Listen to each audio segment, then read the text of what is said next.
Ladies and gentlemen, welcome to Pro Day. We are joined, we're going to start this off. I'm Jarek Wolcott. I'm the Director of Athletic Communications here at UNI. Joined by Jed Smith, Strength Conditioning Coach. We're looking first here at Spencer Brown. He will be doing our 40.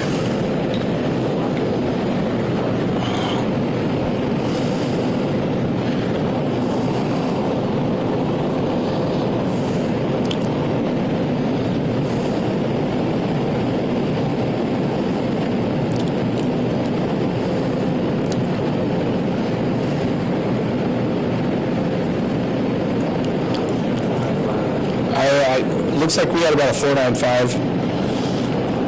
As for a lineman, that's a really strong number. That's an excellent number, Jared. If that's from our angle, that's what I got. We're not in the ideal position to be able to get a good clock on it. Yeah, I mean, none of these numbers from up here are going to be, from our perspective, are going to be perfect. They're not going to be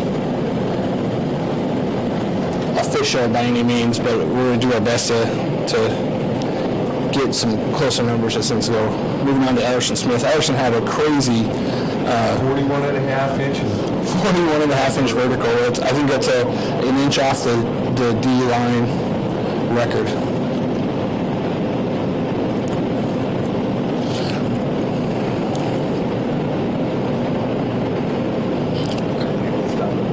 I got a 4.71. That's probably accurate because that's the time I think I got on him last time I tested him.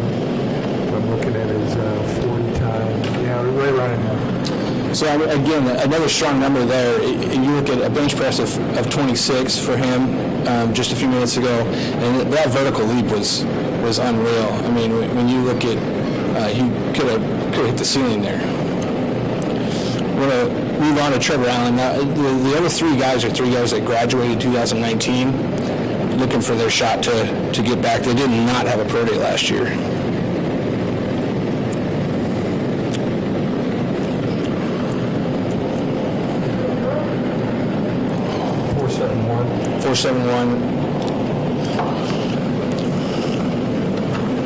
.471 unofficially for Trevor Allen.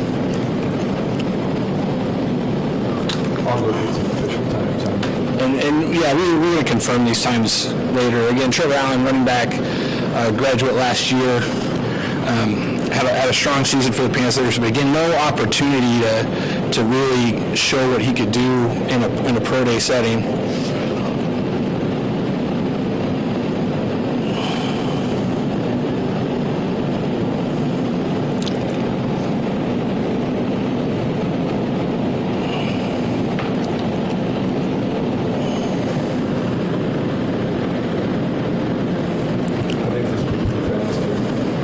Jay and James.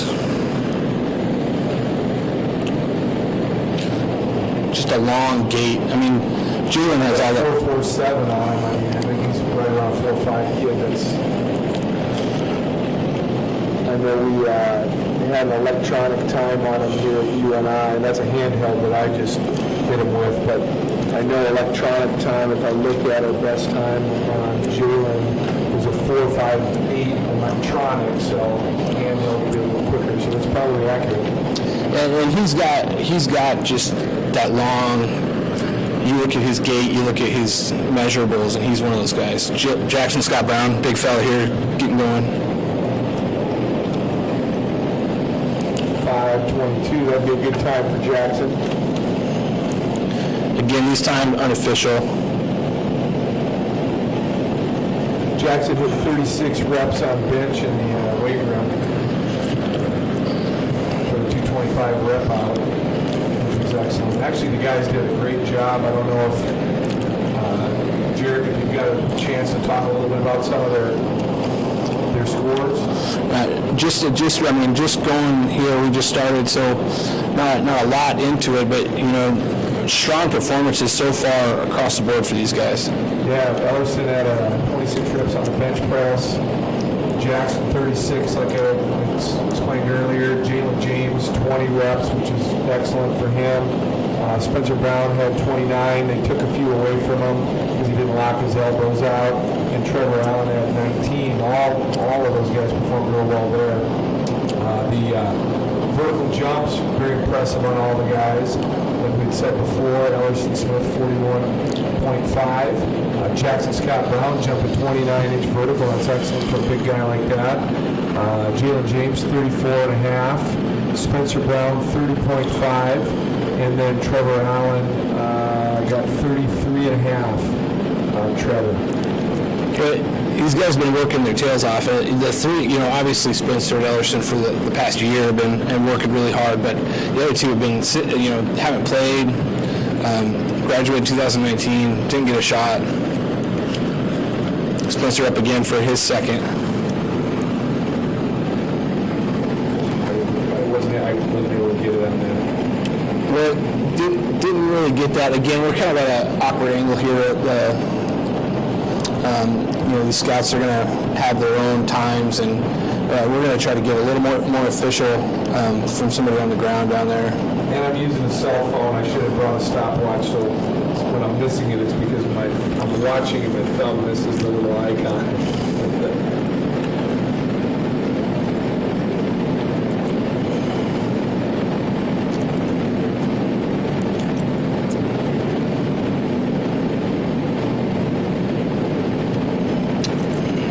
Addison Smith for his second.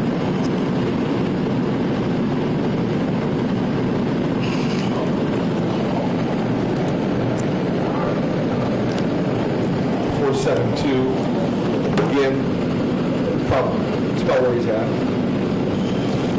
So those are times that we had on him right around. So he's running what he's capable of. That's good. Again, back to Trevor Allen here. Again, these guys are coming off 2019 season.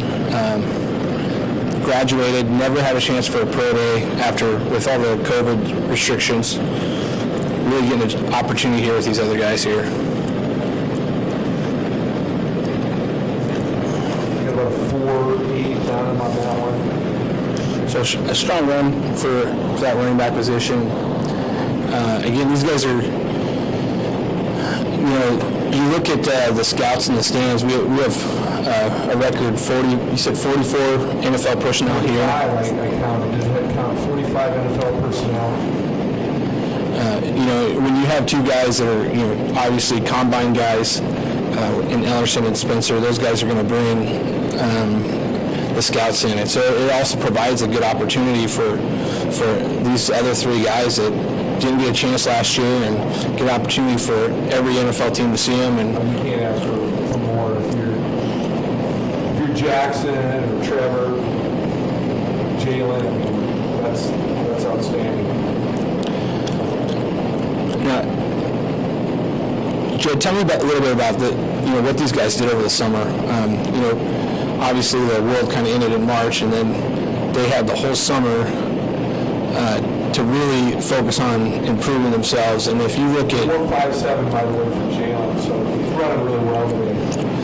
If you look at the difference in just the body for Elerson and for Spencer, what they look like in the fall compared to what they look like in the spring, it was a transformation. And then the rest of the team they chose to opt out, but the rest of the team was working through the rest of the year while they continued to progress and continue to work on.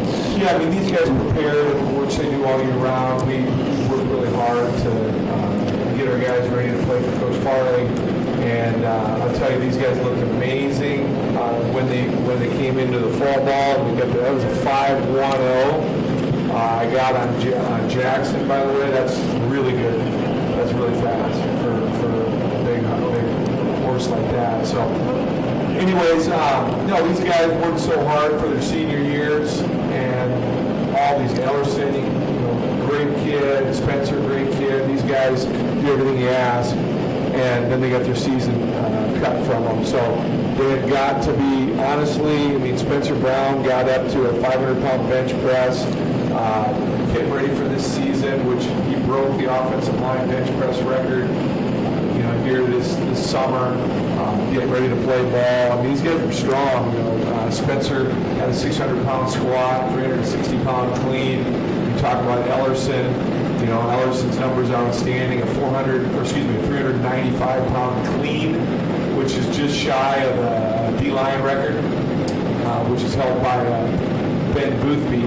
So I know he wanted to get up there. I think Ben was like 415, so it was close.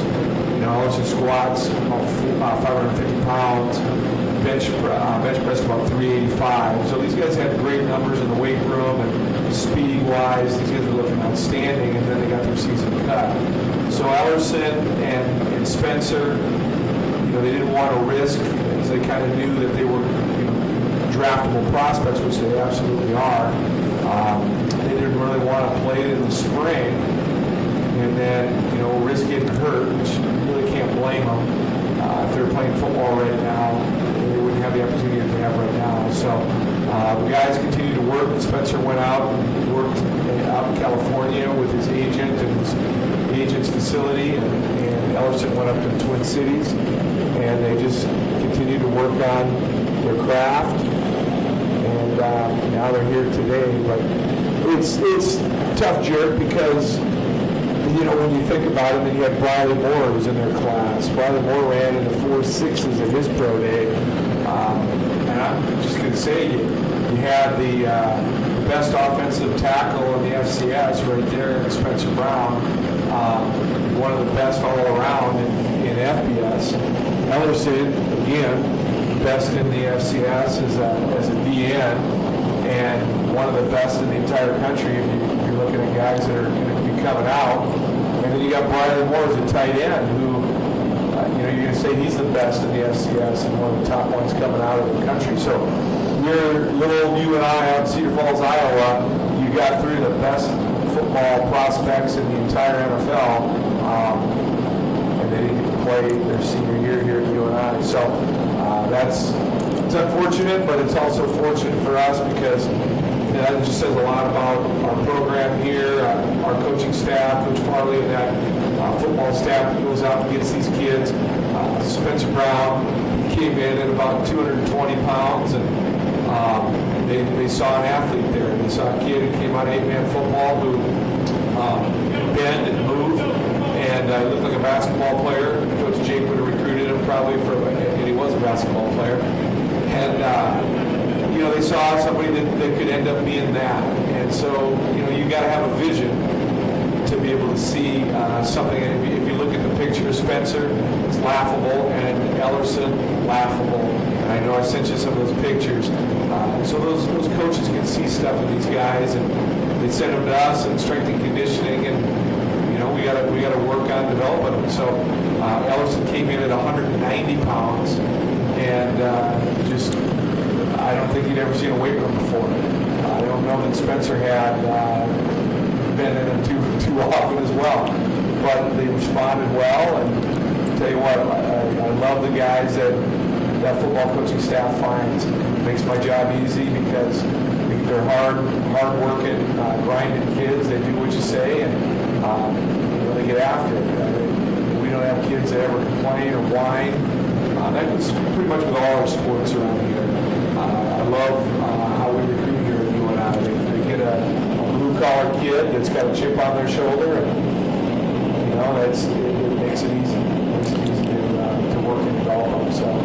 Talk a little bit more about that transformation. I mean, they went. You look at those early pictures of both those guys, and they. There's no other way to put it except for they were skinny. They were really skinny. It'd be funny to put on your live thing if you can flash that. It'd be interesting to have people take a peek at it. What's the question you were going to ask me, Jared? Just talk about the transformation. I mean, you talk about the amount of weight that Spencer gained in that. I mean, just that first year alone, everything that he had to do to get to where he was a Division I football player, that was pretty incredible. Well, I mean, first off, it starts with the recruiting. Just like I explained, you got to have the right personality of the kid. You can't take a kid like Elerson that's 190 pounds and turn him into 255 pound, 260 pound DM without the kid wanting to be able to put the work in. Same with Spencer's parents, great folks. So is Ellerson's. Spencer grew up on a farm kid, so he knows how to work, and that definitely helps. The work ethic, it's going to be really hard work for those guys in the weight room to be able to put that mass and strength on to make them into Division I and NFL caliber players. It's a grind. It's day in and day out, day in and day out. We go all year round. These kids, we're double day them. So through the winter, that's something that I don't know that a lot of programs do, but Coach Farley and I are on the same page on that, where we'll put these guys through two-a-day programs in the weight room, put mass on them. The diet and the nutrition is as much a part of it, if not more, because you can't outwork poor nutrition. So these kids got to learn to eat properly. We work on their supplementation. I work with some of the top sports nutritionists in the country. One of my mentors, I'm looking at two of my mentors, Dr. Susan Kleiner. She's a mentor of mine. She works with me, helps me with the nutrition, what I call the Nutrition Bible. That's the information we give to these players. And she's, LeBron James, a sports nutritionist, a close personal friend of mine. She works with Michael Phelps. She was Kobe Bryant. She was Bill Belichick for 5 years. She's the best in the business. So without her, I would say I'm not going to be able to provide as much as I can. Dr. Jay Hoffman is another mentor of mine. He played in the NFL offensive lineman for years and is one of the top researchers on strength for football, believe it or not. And he's helped us out a lot here at UNI through the years. Those are two great resources that is really on the sports nutrition supplementation. Without those two, I got to give credit right there, because they've been huge influences. Dr. Mike Stone is another one. But these guys got to follow it. So you can lead a horse to water, you can't make him drink. They have to have the willingness to go that extra step outside of the weight room. So we can control what they do in a weight room, but they've got to control what they do all those other hours of the day. And the nutrition part, these guys got to be diligent. They really have to work on that. And I would say, Jared, that's probably harder than just going through what the strength coach tells you in the weight room. Because I can bark and have them do everything I want them to do when they're there, and the coaches will make sure they're there. Okay? And so they're going to be there, they're going to work. But you're not going to be able to get those results unless they put the time in outside of the weight room to work on that nutritional aspect. And so that's something that I don't know if a lot of people understand. It's not the weight room. There's actually been research on the percent, and it's about 85% nutrition. So without that nutritional plan and program that these guys follow, you're not taking a guy and putting 100 pounds on him like Spencer Brown. And keeping that ability to run like he can and jump like he can. Tell me a little bit about this drill here. Obviously, you're really getting to a little bit more into their lateral quickness, their turnaround, their agility. Change of direction. It's just a simple, quick change of direction. Football's a game that, in short, confined space, guys have to be able to make quick movements. You think about the offensive lineman, defensive lineman, running back, starting out. So, you had your 40 just to see what kind of, acceleration they have and what kind of speed. But then when you look at that simple pro agility right there, it's just their ability to decelerate and reaccelerate. So just a quick change of direction. It's a simple drill, but it tells them a lot. And so it's just a footwork drill. Now these kids train for it and practice. There's little tricks to every one of these drills, and we can go over all the little tricks on how you set up a guy to be able to get a better time. So part of it is as well that these guys have trained for it, when they get into the endo that's going to come out, well, they don't know what's coming. So, and I think the coaches, these NFL coaches that are here, they're chomping at the bit because they really want to see what these guys do in unknown drills, okay, and just see how they are, if they're coachable, can they listen to directions and things like that, because these guys have been training for months on these simple drills here. It's changed because it is a business to try to get these kids to be able to do well on the test. But the pop quiz is coming up versus the known test, the known questions. And so, that's the part that, these coaches came out here for. They know these guys are going to be, they're athletes and they're going to do pretty well on these drills. You've talked to a lot of these scouts, and I've talked to just a handful. When you're talking to them, at least the ones that I've interacted with, they really said that these two, Spencer and Elerson going to that Senior Bowl are going to make a big difference, because in a COVID year, when there's not a lot of interaction between GMs and really upper echelon front office people and the players themselves, that Senior Bowl was an opportunity for that to happen. And they talked about Elerson, they talked about Spencer, and how much, obviously we know what kind of guys they are because we've been around them for 4 years, but how impressive they were at that Senior Bowl, and the improvements that they've made, and just the interviews and their answers and the way they talk. That these two guys are guys that are going to get drafted probably in that second day. Yeah, no, they definitely will. And the scouts through that Senior Bowl, because it was an awkward year, it was strange. Everything was shut down. Universities weren't letting the scouts necessarily on campus, which saved me a lot of time. Most people don't know this, but if we have a guy drafted, that one guy drafted, it costs me at least 40 hours of talking with scouts. One guy, 40 hours, because you'll have all 32 teams, plus they'll send second scouts and so forth. So if you got two guys drafted, that's 80 hours minimum that I am talking to scouts. And it's just, you think about 2 full work weeks of just talking with scouts, and it's crazy because they come in unannounced. They're like private investigators. They never tell you when they're coming in. So with the COVID year, it was a little different. But in a non-COVID year, they will. This is their MO. They'll show up, and they know you're busy throughout the day, and they'll wait all day until they get the time to talk with you. So you don't know they're coming in, and they'll be like, well, when are you available? And they'll wait, and they'll be like, well, we're not going anywhere. We'll stick around, and we'll wait till you get the free time. So it's, it might be on your lunch break, it might be after work, and it's just, you're spending a lot of time talking to these guys, and they didn't get the ability to do that like they typically could. So that Senior Bowl was real important to them.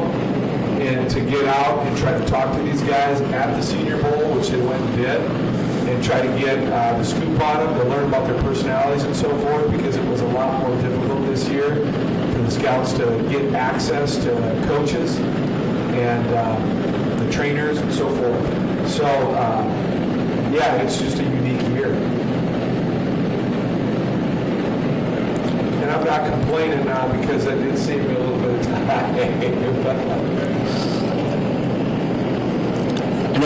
Another drill, they call this the L drill. Chance to see what these guys how they move, how they change direction. Yeah, and it's just rounding, cornering. You look at a defensive lineman and so forth, trying to get around a guy, turn the corner, make a radius. That's kind of the difference here between this and the pro agility. It's more, can they sink their hips? Can they get around the corner? How quick can they round? And then they've obviously got a loop around the cone at the end. So that's something that's specific to football. And so that's why they designed this drill. Cornering is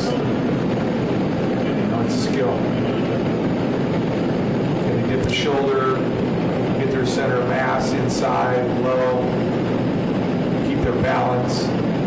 So as you see them around the corner, and that, especially that third cone, guys, that's where they trip up a little bit. It's tough to get around the corner quick. They got to lower that shoulder in their center of mass. And swing the hips around. So it's a little skill.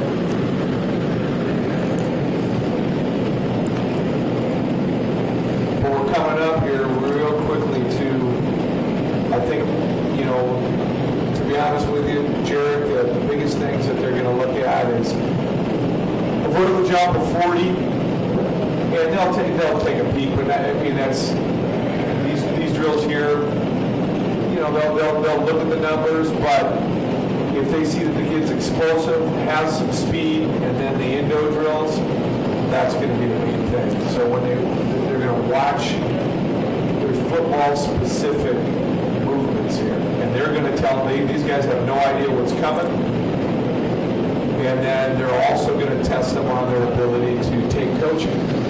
So it's going to be, like I said, that's very important to these guys. Can they listen, follow directions? Okay, can they apply what they're hearing? So, and quickly. So that's just their process here. How quickly they can process. So they're going to, this is a different type of test.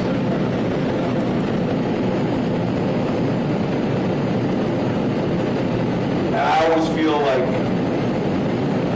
you know, it's one of the more important parts of this. People, you know, look at some of the other things, like a 225 bench, and I know that could be important. This right here, this is the football part. And so for me, I just think that this is kind of a big deal. And this is where, you know, they can get in and really analyze player-specific strengths, their specific weaknesses, maybe something that stuck out to them in film, something that stuck out to them in bowl practice, senior bowl practice, some of the other stuff. Really get an opportunity to see what really excites them or what they're concerned about. Yeah, no, that's absolutely true. And you know, if you watch and you hear people talk about Elerson's, his speed off the edge is just unreal. He looks more like a track athlete. Oh.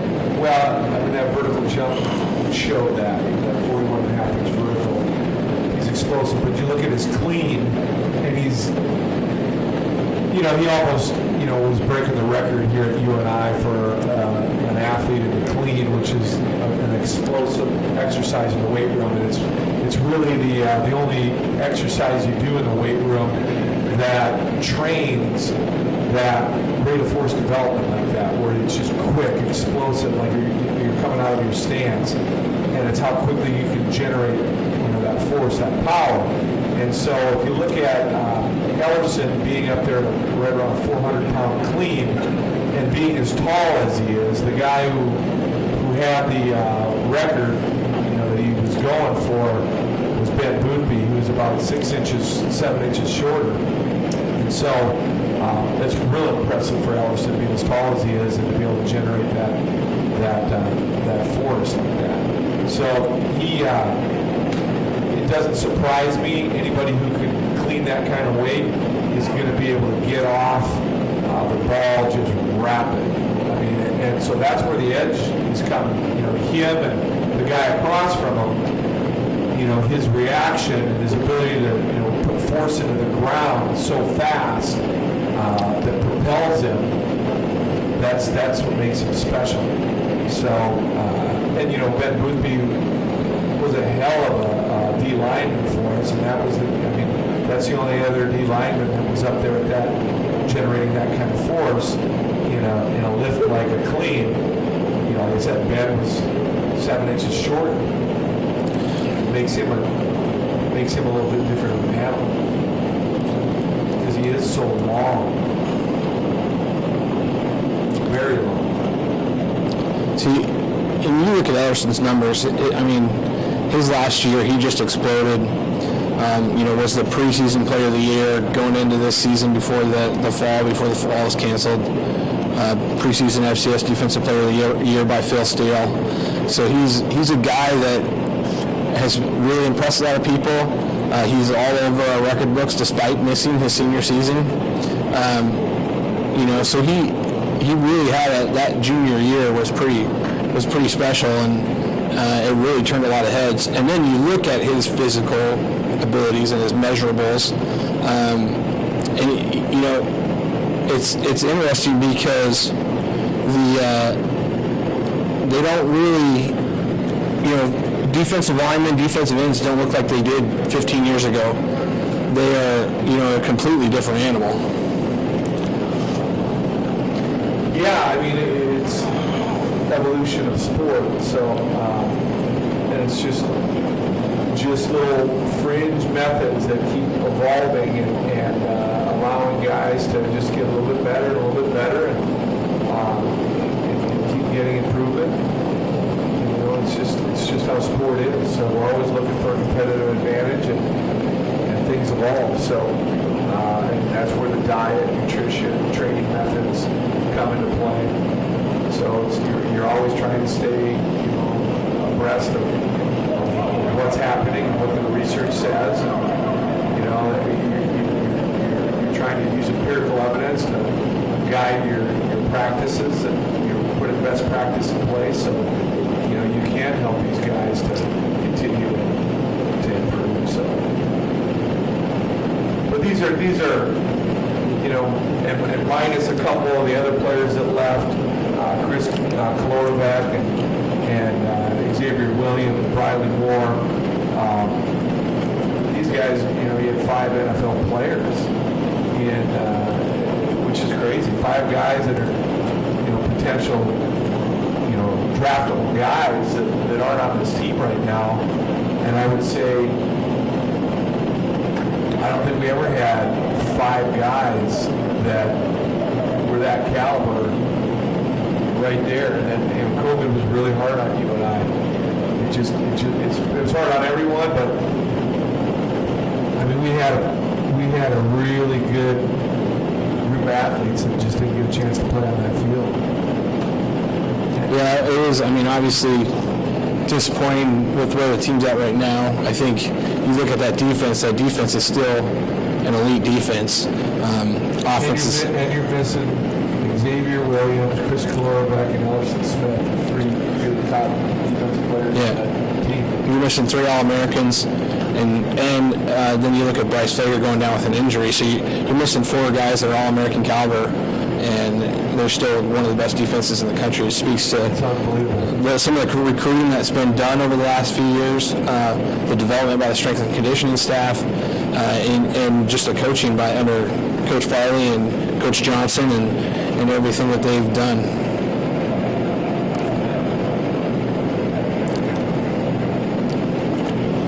Yeah, and some of the stuff that too, I've noticed that they try to wear you out physically and mentally, and then see how you respond. Because obviously it's hard to be a college Division I player, but you go into that NFL practice, and then all of a sudden, you're playing with everybody's as good as the best player you played against. Out, you can see the clipboards, and this is where everybody's taking notes. I mean, you're looking right here at Elerson. You're not looking at all the NFL scouts, but these guys are taking notes on what they're seeing here at Elerson, how he's responding, how he's moving. They're trying to see what his motor is right here, and just how he moves. And they're taking more notes here than they are the rest of the entire program. So the other components are just taking the number down. Here they're really looking at his body language, how winded he's getting, just how he's carrying himself, how he's able to listen, if he has to repeat himself, just how he can follow directions. So there's just a lot going on in these little drills, and that's what's a lot of fun to me. I enjoy this part. And Elerson's, looking like he's doing pretty well. Obviously he's sucking some wind because he's, he's under the gun right now. Well, and they're pushing him. I mean, I think it would be. I mean, I think they're expecting him to be pushing some wind right now after running through some of the stuff. Now, I'll be interested to see how Spencer Brown does, because Spencer Brown, he's and even when he's conditioned, he'll push himself in conditioning so hard he'll vomit. So this might be a situation where he's going to push it very hard. There's been a handful of times where I've been working with him, even one-on-one, doing some extra conditioning with him. He'll push till he finds a garbage can. And so we'll see how he does.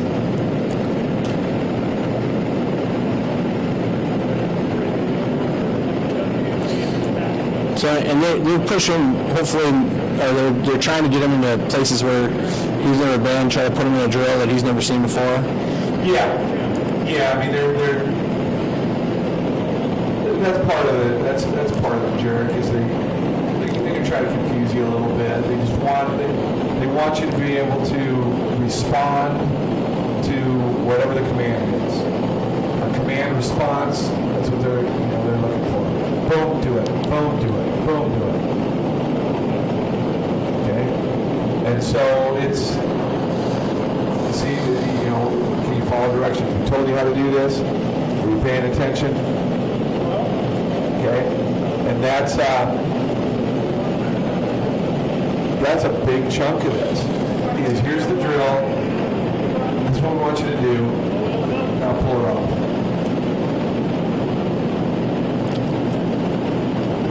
So I think they liked what he did. I mean, those two scouts are giving him knuckles. They're happy.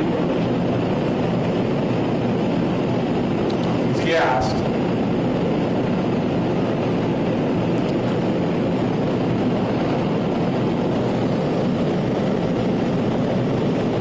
That's the hardest part of the entire pro day right there.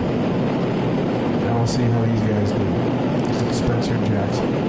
All right, so now we're moving on to these old linemen. Again, these guys are both just ultra strong. Obviously Spencer's got the size and the athletic ability to do some stuff, but you saw. I know a lot of fans saw on Twitter the video of him doing 500 pounds in the bench press.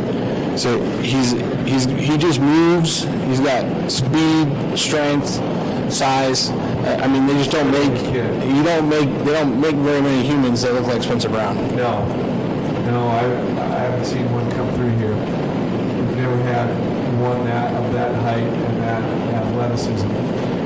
Tell you what, we got a pretty good. One of our assistant coaches, Brandon Keith, in 2008, he got drafted with Chad Reinhardt. He ran a 4.8340 at the NFL Combine at 350 pounds, which he was a pretty dang good athlete there as well. So he holds our offensive line. I believe he's got the 40 record for the old line. But, which is pretty good. I'm going to check and find out what these guys' official times are, but I don't think they were running in the 4.8s. But Spencer's got, 4 inches on Keith height-wise. And I think he was right at that 4.95 is what I think we clocked him at the first time, and what did he run? What was his digital time before coming in here? Yeah, I mean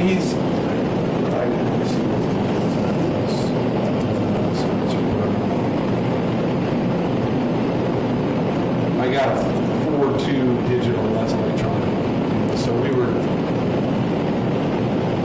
and I got to see what the official time is.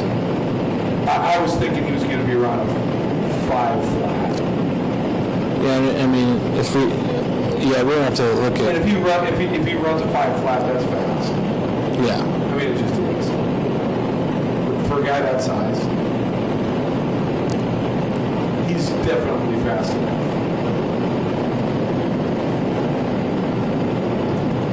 So there's nothing, no problem with that.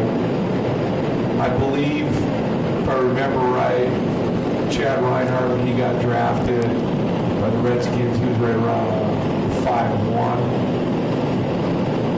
I have to look it up. And that's fast.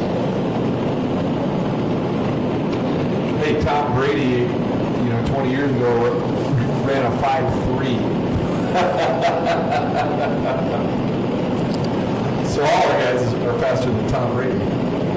Yeah, I mean, Tom Brady did okay for himself.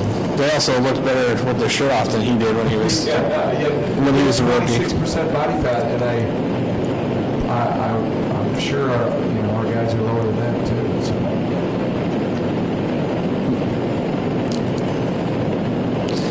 You look at now, you got Spencer, GSB doing these drills.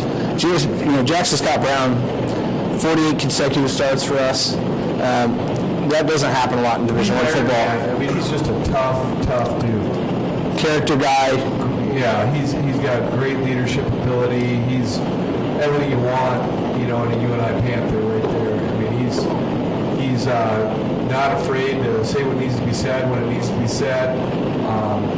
He holds guys accountable, just a class act. And Spencer, would do the same thing. They were kind of cut out of the same cloth. Jackson kind of probably helped Spencer in those regards as well. They're close friends, and I'll tell you what, they were awesome guys to definitely have on a football team. And Jackson, he's just a hard-nosed, tough guy. He bleeds purple. He's loyal as can be. I mean, he's a team guy. It's what you want. So, is he going to be good enough to go on to the next level? Well, we'll see. I mean, you'd like to see him get a chance, because if he does get a chance, I think teams will see what kind of character he is, what kind of good human being he is, but how he has some of those intangibles that that they'll love to have on their roster. I mean, he's going to be a grinder. He's going to be the first guy there, last guy to leave every day. He's a very intelligent kid. He's a student of the game, and he's only going to improve. So if a team takes a chance on a guy like Jackson, I think he's going to be able to stick it out and be around. He just needs a chance. And it's tough because with COVID, how it went down, a lot of guys fell through the cracks, and that's one of them that needs that chance.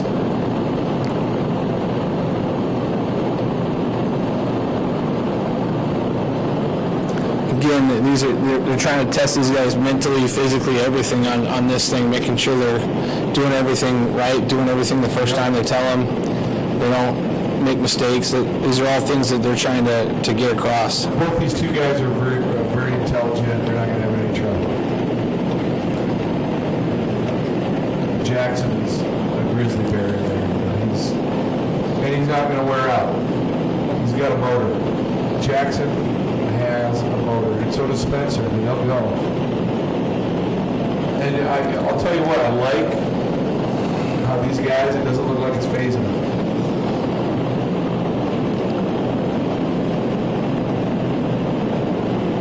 Doesn't look like it's phasing them at all.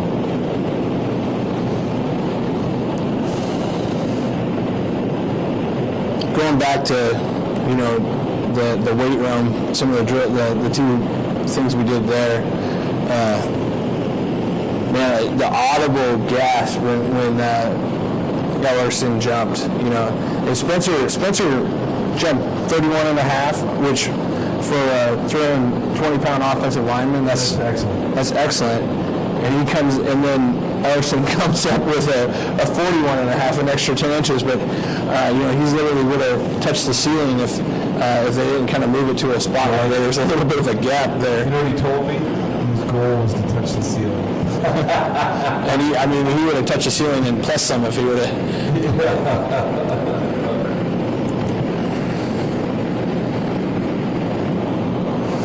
that's the thing in the weight room.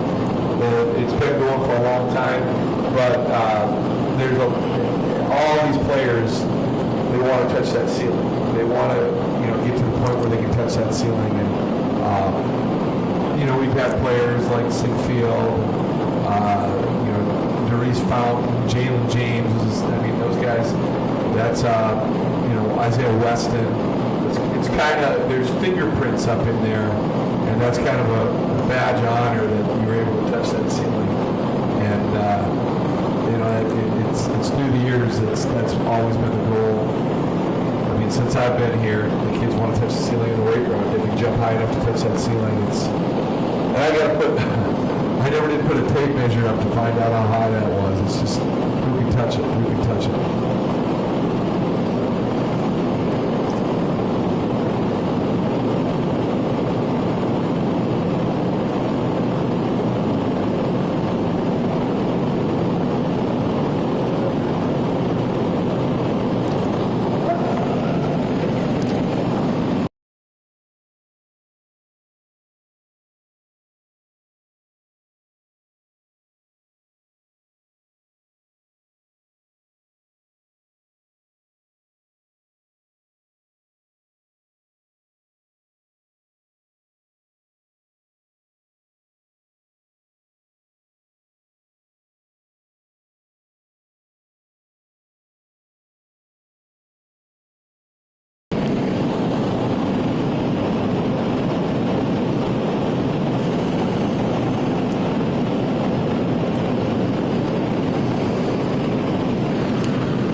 rejoin in with the audio here.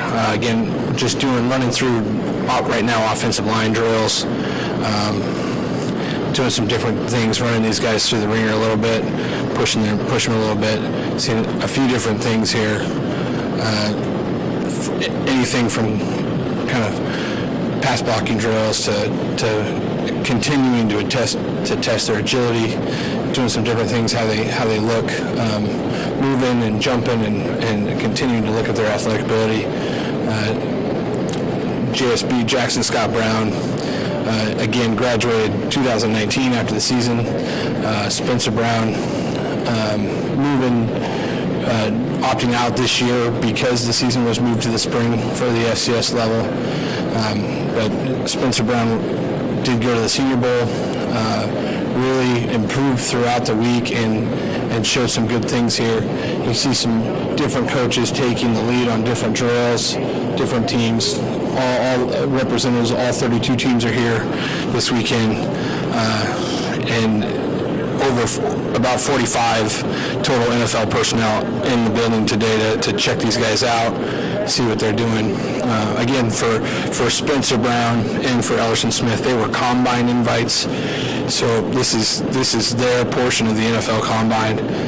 So a great opportunity for those two to really see what they're made of and look at their numbers combined to everybody else. But good showing so far.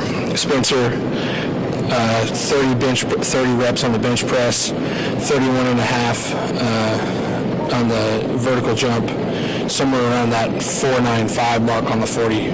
So a big, obviously, and then you look at his measurables, over 6'8", he got an 82, almost 83-inch wingspan. His weight was measured, he weighed in at 311 today. So 10 and a quarter inch hand. So big hands, big frame, big wingspan. He's just a very large human being. It's kind of hard to put into perspective how big he is, especially at this FCS level. Jackson Scott Brown, who's running through drills with him, a big showing in the bench press, had 36 in the bench press, and he came in weighing about 313. He's in that 6'4", 6'5" range, but he's an Ironman. Started 48 consecutive games for UNI, did a lot of great things, and was part of a lot of wins here in the Unidome. So these are two guys that are really good friends. They're veterans. They've done a lot together and on the offensive line. And then earlier we saw Elerson and what he was able to do and what he was able to show. And I think the other thing we haven't really touched on so far is, for 4 years, Elerson and Spencer went up against each other nearly every day in practice. And so you get those two going at each other who are going to definitely be undrafted, whether it's day 2, day 3, they're going to get drafted, and you got 2 draft picks going against each other every day in practice, and it's going to really make a difference in their development and what they do. So again, continuing through these drills, at the end of this, we're going to have a press conference with these two guys, and so there's an air of excitement here in the Unidome with this many scouts on hand. This is a record for us, having 45 NFL personnel here. Some teams, there's multiple guys from some teams, and just a great opportunity for these guys to really show what they're made of, do some pretty tremendous things.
on to some receiver drills and specialty drills. Jalen James, Trevor Allen, both these guys graduated last year, looking to get a chance to show what they can do.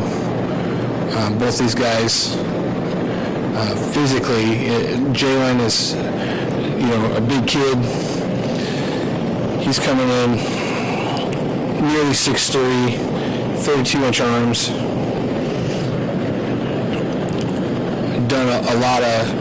Caught a lot of balls. Trevor Allen done a lot in the running game, catching the balls out of the backfield as well.